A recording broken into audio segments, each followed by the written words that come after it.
Hey, what's going on, everybody? It's Not Your Average Josh back here for another movie review. And today I'm reviewing the movie Blonde, the new movie that is on Netflix. Well, not so new, I guess. It's been out for a little bit now, but I actually checked it out last week. I'm just not doing a review for it. And I will say one of the first things right off the bat is this movie is very hard to watch. It's very brutal. Everything that Marilyn Monroe, or as she's portrayed in this movie, played by Ana de Armas, is very hard to watch. It's very depressing material.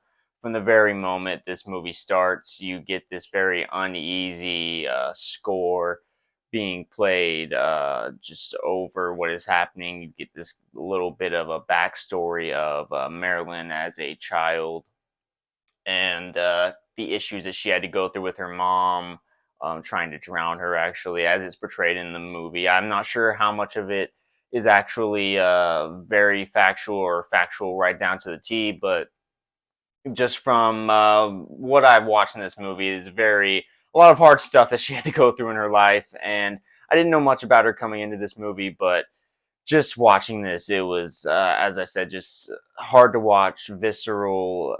There's a few times, at least in this a movie, where they very in detailed scenes. I guess is the best way I could describe it. They really show you Marilyn Monroe getting sexually assaulted by various people with power. I will say, not to go too deep into that part of it, but from the moment this movie starts, you get this idea of this tragic story that is about to unfold. And one thing I will say is this movie, it definitely is too long. It drags on. It's, I think, about 2 hours and 46 minutes. I'm sure I'll put up the official runtime on there, but and it's just way too long for how hard the material is. I mean, there really isn't too many moments of levity in this movie.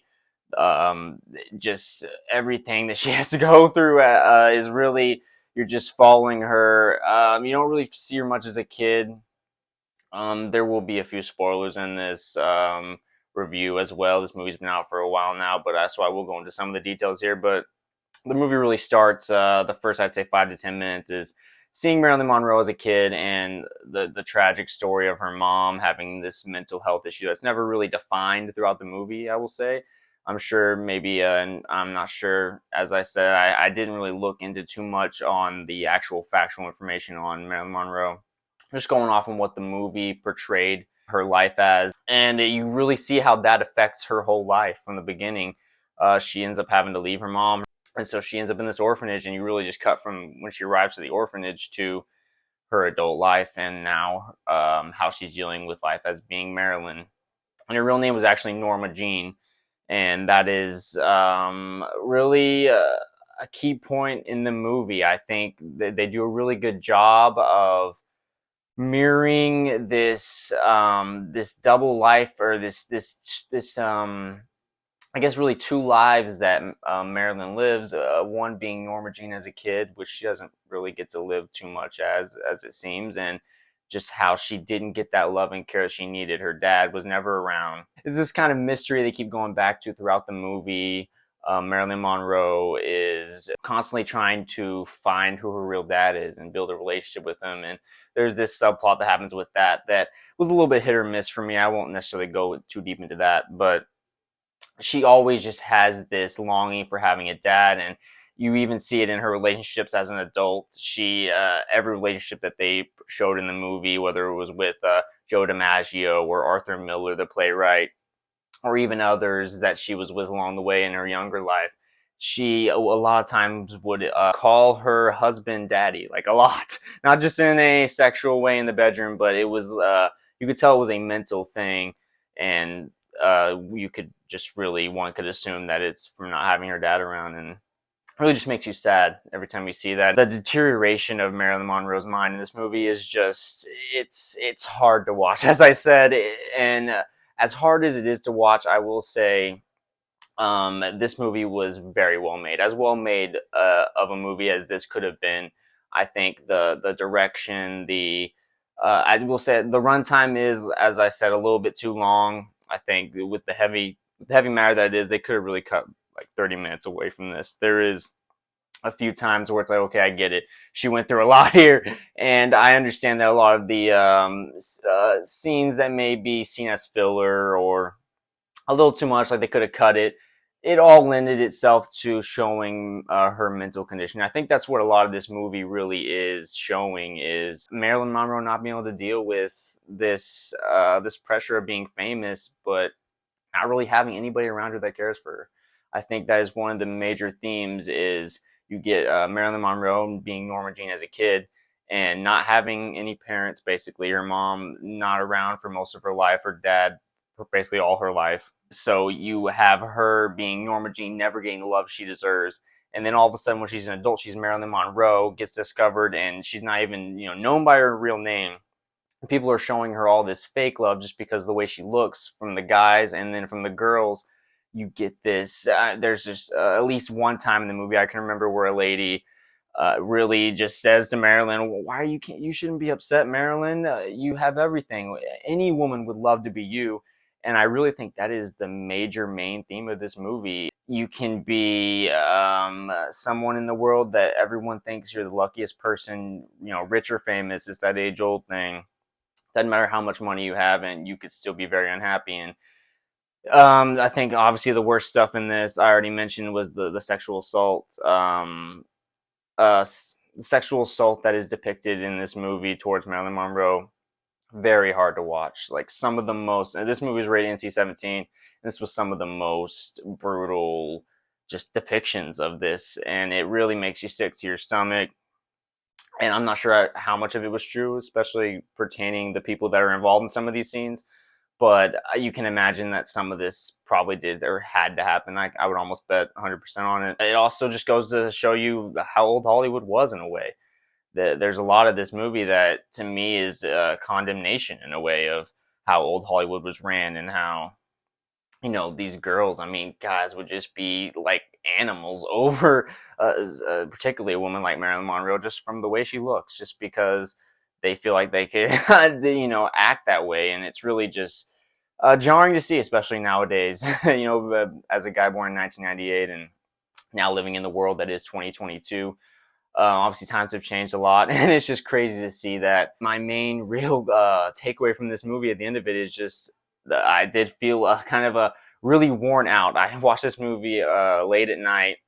I was already a little tired, and this movie just drained me. Not because it was a bad movie, just because, as I said, the heavy matter that takes place. One thing I did love in terms of stylistically, I think the cinematography was really beautiful throughout. I love the fact that it was partially shot in black and white and then partially in color.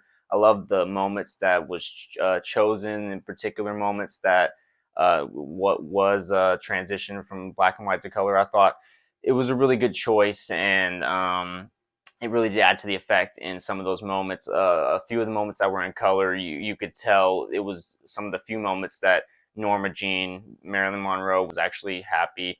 A lot of that was with when she was with Arthur Miller. That takes place near or around about the third act of the movie. I thought Adrian Brody as Arthur Miller was really good in this. All the actors were good in this movie. Ana de Armas, I have to mention just her performance overall.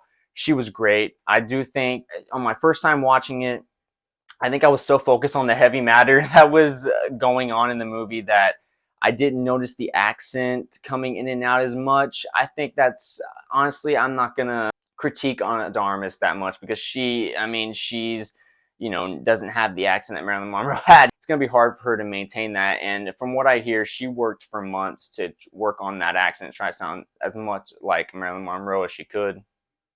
But it's going to be hard, and it's going to come in and out, especially with a long movie like this. So many scenes she had to do, and on a second watch, when I was kind of going through some of the scenes that I wanted to look at again, you could definitely tell there was moments where it was really, you could tell the accent was going in and out. But I think overall, in terms of her performance, she has a few moments in here that are truly great acting. Like, show this in any acting class, and you will learn some stuff. The way she can crown command so easily is really really honestly breathtaking. There's some moments that are just really emotional, and you feel like Ana de Armas is going through this. And just the brutality of some of the brutality maybe is a hard word, but just some of these moments that are so harsh and you feel so bad for this woman.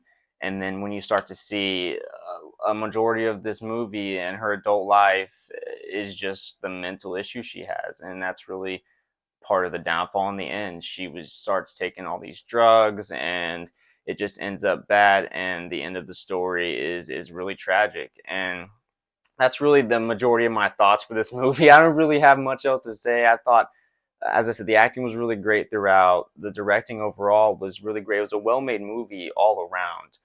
Honestly, there was moments that felt like with the set design, the costume design, all the actors that were involved in some moments, some classic, iconic moments that Marilyn Monroe had, and the way they were able to capture it, it really felt like you were in the time that it was taking place in. And I thought that was really awesome. It's just not a movie that I would ever want to go back to, and nothing to do with the making of the movie. It's just such a hard movie to watch. Everyone should be given a lot of good credit for this because it's a great movie, just not one that I think I would ever want to visit again unless someone hasn't seen it and they really just want to watch it. But that is my main thoughts on the movie. I would check it out if you're a fan of film, if you're a fan of cinema like I am, passionate about movies. It is a movie to check out. There is some great things you can pull from it. If you don't know anything about the Marilyn Monroe story, I think it would be a great movie to watch. As I said, don't know how much of it is 100% factual or even majority factual. I just know there's definitely a certain percentage of it. From what I know, the brief little things I know, there's definitely a percentage that is true in a way. So that is my main thoughts on Blonde. Go check it out. Like I said, I do recommend it, and I'm going to give Blonde a rating of a 8.5 out of 10. Yeah, so that is my thoughts on Blonde. Be looking for more reviews soon. I didn't mention at the beginning, but like, comment, subscribe. Go follow me on my socials, Snapchat and TikTok. That is where I will post other content like this, but for the most part, my content will be here, right here on YouTube. So anybody that is watching this right now, I appreciate all the support.